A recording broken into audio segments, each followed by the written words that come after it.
Jenis makanan hewan itu bisa terdiri dari tumbuhan, juga hewan lainnya.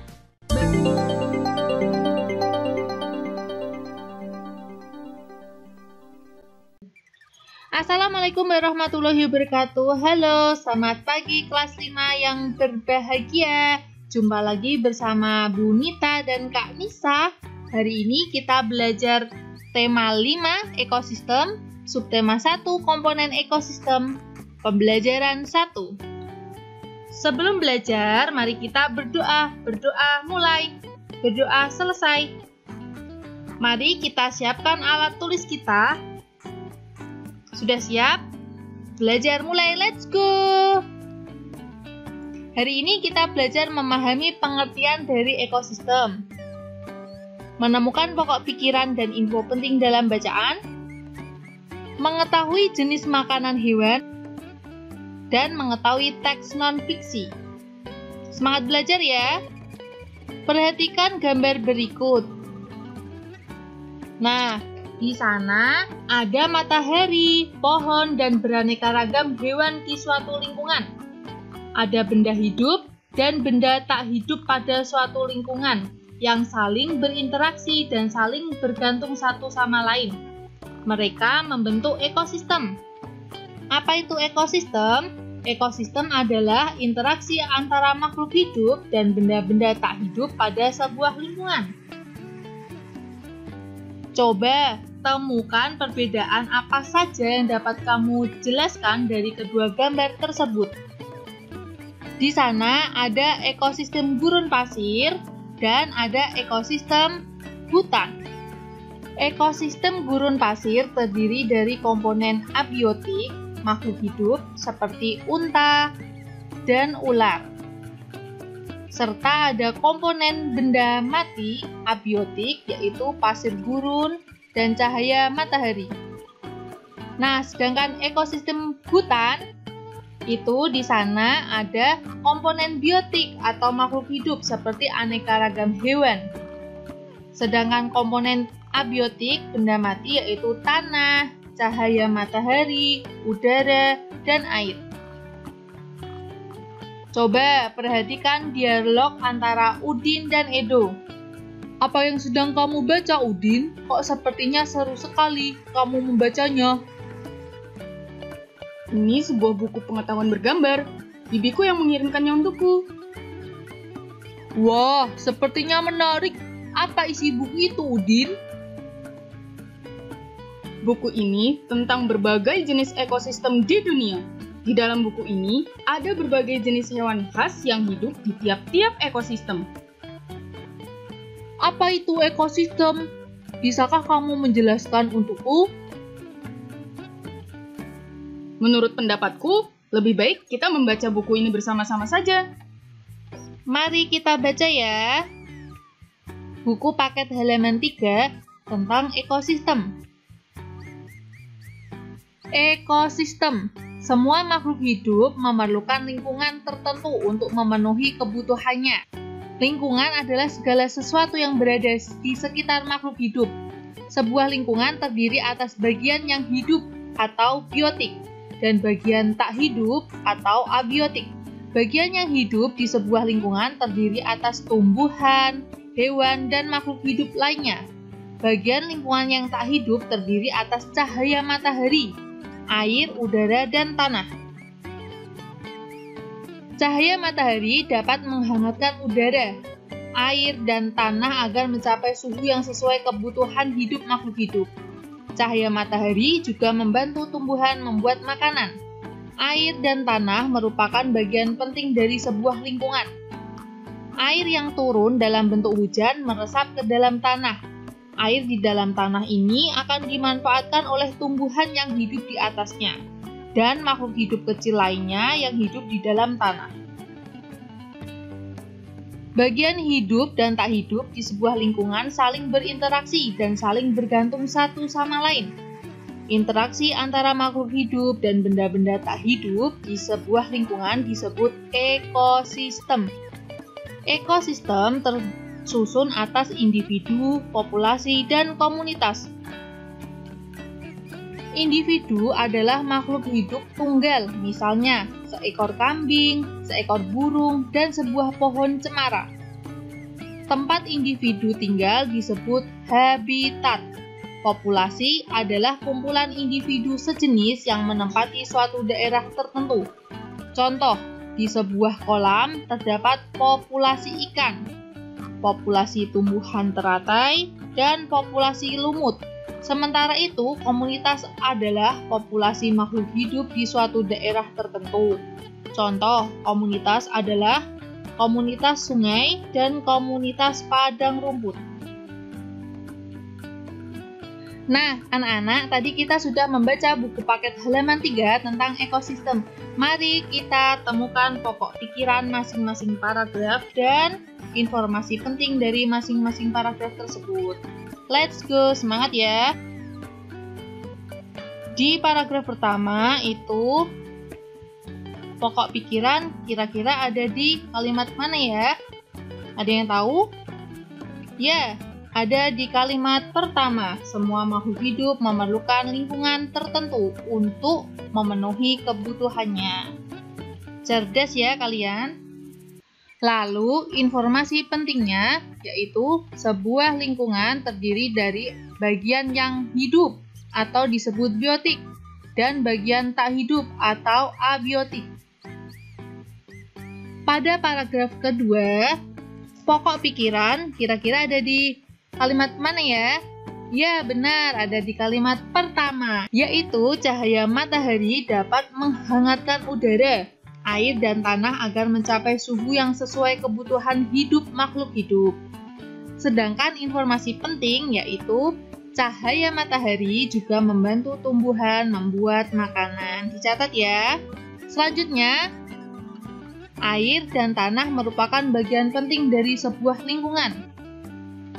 Air di dalam tanah ini akan dimanfaatkan oleh tumbuhan yang hidup di atasnya dan makhluk hidup kecil lainnya yang hidup di dalam tanah, seperti cacing. Nah, sedangkan pada paragraf ketiga, pokok pikiran ada di kalimat pertama. Bagian hidup dan tak hidup di sebuah lingkungan saling berinteraksi dan saling bergantung satu sama lain. Informasi pentingnya, bagian hidup dan tak hidup itu membentuk ekosistem, yaitu interaksi antara makhluk hidup dan benda-benda tak hidup di sebuah lingkungan. Ekosistem tersusun atas individu, populasi, dan komunitas. Pokok pikiran paragraf selanjutnya yaitu ada di kalimat pertama. Individu adalah makhluk hidup tunggal. Informasi pentingnya, tempat individu tinggal disebut habitat. Sedangkan populasi adalah kumpulan individu sejenis yang menempati suatu daerah tertentu. Komunitas adalah populasi makhluk hidup di suatu daerah tertentu. Seru sekali mempelajari ekosistem. Lalu bagaimana ya hewan-hewan di setiap ekosistem mencari makan? Tentu saja hewan-hewan tersebut memiliki jenis makanan tertentu. Bisa jadi berupa tumbuhan, ada juga yang berupa hewan lainnya. Yuk, kita pelajari dari teks berikut. Sekarang kita akan membaca teks lagi. Teks bacaan yang berjudul jenis makanan hewan. Dari teks ini kita akan mempelajari apa aja sih makanan dari hewan-hewan yang ada di sekitar. Perhatikan dengan baik ya. Jenis makanan hewan. Jenis makanan hewan dikelompokkan menjadi dua, yaitu makanan yang berupa tumbuhan dan makanan yang berupa hewan lain. Hewan yang memakan tumbuhan memilih bagian-bagian tumbuhan yang dapat dijadikan makanan. Ada hewan yang hanya memakan daun tumbuhan. Ada pula hewan yang hanya memakan batang, buah, atau hanya biji tumbuhan. Namun, ada beberapa jenis hewan yang memakan lebih dari satu bagian tumbuhan tersebut. Bagian tumbuhan yang paling sering dijadikan makanan hewan adalah daun. Hewan seperti ular, rusa, dan zebra merupakan beberapa contoh hewan yang memakan daun. Sementara itu, beberapa hewan menyukai batang tumbuhan. Sapi merupakan salah satu hewan yang menyukai batang tanaman padi dan jagung. Sedangkan hewan panda menyukai batang pohon bambu. Bagian tanaman berupa buah juga disukai hewan. Belatung senang memakan bagian dalam buah dan ini seringkali merugikan para petani buah-buahan. Burung-burung menyukai bagian tumbuhan yang berupa biji. Biji padi sering menjadi incaran burung pipit. Biji kenari sangat disukai para tupai. Beberapa hewan memakan hewan yang lebih kecil sebagai makanannya. Hewan kecil ini menjadi mangsa bagi hewan yang lebih besar. Serangga menjadi makanan bagi hewan-hewan seperti katak atau cicak. Ikan menjadi makanan bagi kucing. Demikian juga dengan kelinci yang menjadi makanan bagi burung elang. Nah, dari teks bacaan tersebut kita mendapatkan informasi penting bahwa jenis makanan hewan itu bisa terdiri dari tumbuhan, juga hewan lainnya.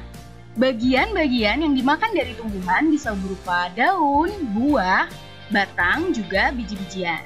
Nah, contoh hewan yang memakan tumbuhan misalnya ada rusa, lalu panda yang memakan batang tanaman bambu, juga burung pipit yang memakan biji padi, atau ulat yang memakan buah. Selain biji padi, ada juga nih tupai yang senang dengan biji kenari. Itu tadi adalah hewan-hewan yang memakan jenis tumbuhan. Lalu hewan apa saja yang ada dalam teks tadi yang memakan hewan lainnya? Nah, contohnya adalah katak yang memakan lalat, nyamuk, atau serangga-serangga kecil yang lain. Juga ada tikus yang dimakan oleh kucing, dan kelinci yang menjadi sasaran bagi para elang. Nah, setiap hewan memiliki ciri khas yang berbeda. Hal tersebut mempengaruhi perbedaan jenis makanan mereka. Tahukah kamu teks yang sudah kita baca tersebut tadi adalah teks apa? Ya, teks non-fiksi. Apa sih teks non-fiksi? Teks yang berisikan hasil pengamatan, data-data, dan fakta serta bukan merupakan hasil imajinasi kita. Tadi kita sudah menggali informasi berdasarkan fakta tentang ekosistem dan jenis makanan hewan. Nah, teks-teks yang berisi informasi berdasarkan fakta atau kenyataan tersebutlah yang disebut teks non-fiksi. Ayo mengamati. Nah, ada gambar dan nama hewan, kemudian nama jenis makanan dan golongan makanan. Kira-kira nanti lengkapi ya.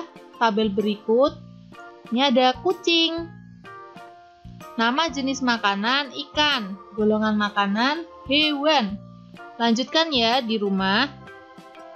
Burung, jenis makanan biji-bijian, golongan makanan tumbuhan. Ya, benar. Nah, kamu bisa membuat teks non-fiksi dari hewan peliharaan atau hewan yang ingin kamu miliki. Semangat ya! Sekarang, supaya makin sempurna pembelajaran hari ini, yuk jawab kuis berikut ini di kolom komentar ya, supaya makin seru dan makin semangat. Di sebuah sungai kecil, terdapat dua berang-berang yang selalu mencari ikan bersama. Berang-berang paling besar biasanya menangkap ikan sebanyak 3 ekor dalam 1 jam. Sedangkan berang-berang kecil biasanya menangkap ikan sebanyak 2 ekor dalam 1 jam. Hari itu mereka mencari ikan bersama dan mendapatkan total 20 ekor ikan. Pertanyaannya, berapa ekor ikan yang ditangkap berang-berang paling besar? Berapa jam yang mereka habiskan untuk menangkap ikan hari itu? Silahkan tulis di kolom komentar ya. Semangat! Hore! Hari ini kita sudah belajar pengertian dari ekosistem dan unsur-unsur di dalamnya, menentukan ide pokok dan informasi penting dari bacaan, jenis makanan hewan berupa tumbuhan juga hewan lainnya, teks non-fiksi yang berisikan hasil pengamatan, data-data, dan fakta. Ada pantun dari Bunita, burung irian, burung cendrawasih. Cukup sekian, terima kasih. Sampai jumpa pada video selanjutnya. Bye-bye. Wassalamualaikum warahmatullahi wabarakatuh. Semangat belajar!